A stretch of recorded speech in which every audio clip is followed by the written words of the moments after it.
Hey, what's going on, everybody, and welcome to yet another episode of Comexposed. My name is Eugene. And my name is Tino, and we're here to tell you more about all things awesome and amazing in the world of digital arts here in Africa. Yeah. We kick off today with an exciting story about video games. Video games. We normally talk about comic books, movies, etc., but we found an interesting feature to start off with about games. And we all know about esports and what's happening with video games being played competitively in Zambia, Zimbabwe, South Africa. The wave is just surging across the continent, and yeah, everybody's playing. But today we're going to be covering game development. Something that doesn't happen that often here in Africa, unfortunately, for a number of reasons. But it's always great to see someone highly talented creating an African-themed game. Yeah. Today's story is about Isaiah Banks. Right. We're not sure where he's from. It sounds very American. But the story, the creation that he's making is all African. That's and you can see from the pictures we have on screen that this is an absolutely gorgeous looking game. If you're wondering what the name of the game is and what we're talking about Project Ukungu. That's right, Project Ukungu is what he's working on. And I first came across it on a page called Nubiamancy on Instagram. And then later, we discovered that the whole project has been under development for a while. It looks amazing. We got screenshots from Maya and Unity for those of you who know those programs. And this guy, Isaiah, is demonstrating some incredible skills. The animation itself, from what you do get to see on Instagram and on Twitter, is very smooth and very lovely, and we can only hope that this will translate to the entire game, whatever it may be. Yeah. We're not sure if this is an adventure, an action RPG, or some kind of click and point thing. We don't know. Yeah. We're just going to keep watching and we're going to keep following. That's right. So all we know about Isaiah right now is based on his ArtStation page. We took a look, and he's definitely a seasoned 3D artist. Amazing character designs, amazing 3D models, all sorts of interesting stuff. Do check out the links in the description below. It's really good to see this type of Afrofuturistic fantasy happening, and we hope that more people would take it on. Obviously, it works. Yeah. But on to other forms of fantasy. The world of movies is abuzz with news of a brand new Space Jam movie. All right. I think you just confused all the Fortnite kids right now. Like, space whatty? So, back in the day, way before 3D animated films, way before Toy Story, there was a movie called Space Jam. An amazing and the greatest of all time, one of the greatest basketball players to ever do it, paired up with Warner Brothers and Looney Tunes to create the iconic, legendary film Space Jam, where Michael Jordan was alongside the entire cast of the Looney Tunes animated characters. That movie was, of course, a classic. It was a smash hit and gave us amazing songs we could never forget, like I Believe You Can Fly, which was really like it about the whole movie. Yeah. The movie itself has not really aged well. If you look at it now, kids, I'm sorry, it looked better when we were young.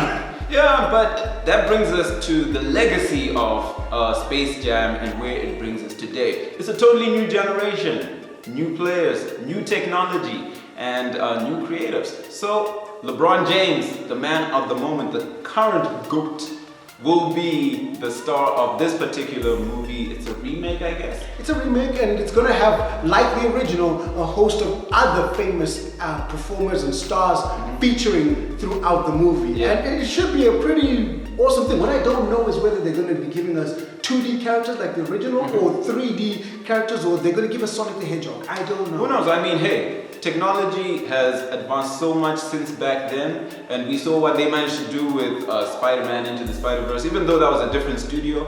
But of course, the blend of 2D and 3D, tracking, all these exciting new types of technology that they're using, who knows what they're gonna make, but I bet you it's gonna be super amazing. Do you know what I'd like to see in it though? I'd like to see them treat it the same way they did Lego Batman.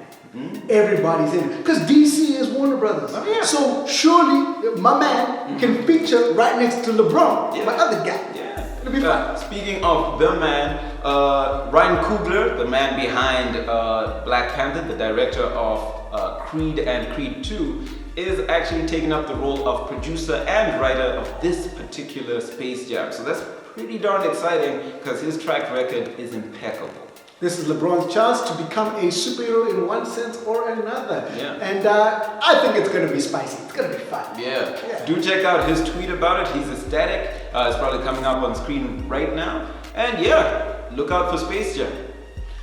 So, if you believe in deja vu or understand what that is, we're stuck in a loop because we're back to talking about what we were talking about at the beginning of Comexposed Season 4. And I'm, of course, talking about Avengers Endgame, the movie. If you missed it the first time around, you are in luck. It's back again. Marvel have decided to re-release, let me not say Marvel, Disney. Yeah. Disney have decided to re-release Avengers Endgame with a whole 7 minutes at the end of it. 7 extra minutes. 7 extra minutes. And rather than giving us the 7 extra minutes, they're saying, you know what? Pay the full price for a whole ticket and go watch 7 more minutes. It's kind of crazy. So, just to give you a bit of context, if you have no idea what we're talking about an extended release of the same movie coming from Marvel, just so that they can re-release the film in hope of breaking a record set by Avatar, which is the highest grossing film of all time. So this isn't uncommon. It's happened before with a Lord of the Rings extended cut. It's happened before with the re-release of Titanic in 3D. And they're going to pull the same card just so they can give us the same movie and hopefully break a record. So they need 38 million to break the record. And that's something that they can obviously pull off in probably one weekend. Yeah, because they got me. I'm going to go watch it. And all the other super fans. Yeah, because, hey, look, the movie was good. And I watched Black Panther like, 4 times or something like that. So surely I can do Avengers Endgame because that's like 2 Black Panthers in one. So I can do that at least one more time. Well, the fascinating part is all the speculation that's going around about what's going to happen in those 7 minutes. Do they show us something that we don't already know about the demise or survival of some of our favorite heroes? Who knows? Speculation is a powerful machine, especially for big studios like Marvel and Disney. It'll be good to see something more about the Asgardians of the galaxy. Yeah, or what happens to Professor Hulk's arm? Yeah, I mean, hey, is he okay? Is he okay? Yeah. So it'll be good to see this. Well worth it. Yeah. We watched the movie the last time, so you know how to handle yourself throughout this whole next one. Be careful though. The original movie is still in cinemas. So if you're going to go watch this, make sure that you check the title. They'll give it a name. They'll call it Avengers Double Ended something. Re-end. It's something like that. Just go make sure you watch that one because you could find yourself sitting in the cinema saying, yo, where my 7 minutes though? Yeah. So, yeah. I don't know if it's worth it. I'll wait for the DVD or Blu-ray release with special features. I'll probably check it out there. But hey, in other news, just out a few hours ago from IGN, the Wachowskis and the rumor behind the Matrix 4, it's going out there. It's just taking off. Mm-hmm. And this time, it's definitely featuring a new name. That's Michael B. Jordan. Yeah, he's definitely going to be part of the project. But these rumors are they're really big. I don't know. Michael B. Jordan. He's got abs, man. I mean, look. He's gonna be the one. The guy can act. The guy can act. Really. My own speculation is originally the Matrix was supposed to have a black lead. Will Smith turned it down. I guess they get their wish this time. Michael B. Jordan gets to help them relive that fantasy. At this stage, I mean, I'm like, whichever room let's have Sam Jackson in there too. Let's have Scarlett Johansson. I mean, she's like in every movie, right? Yeah. So she can. It's a Val Kilmer as Val Kilmer. Now that would be fantastic. He was supposed to be the original Morpheus. What if they brought back the entire original cast they wanted? Because now the guys have seen the movie and like, yo, guys, we get it now. I get it. I want to be in it now. I want to be in slow motion.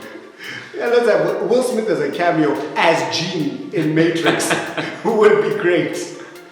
Well, yep, on that note, if you want to find out more about what's happening in the world of Comexposed and you're interested in finding out what we get up to off camera, remember to follow us on our various social media. So we are Comexposed on Instagram, Twitter, both our Facebook group and page, And you can always find us on www.comexposed.com.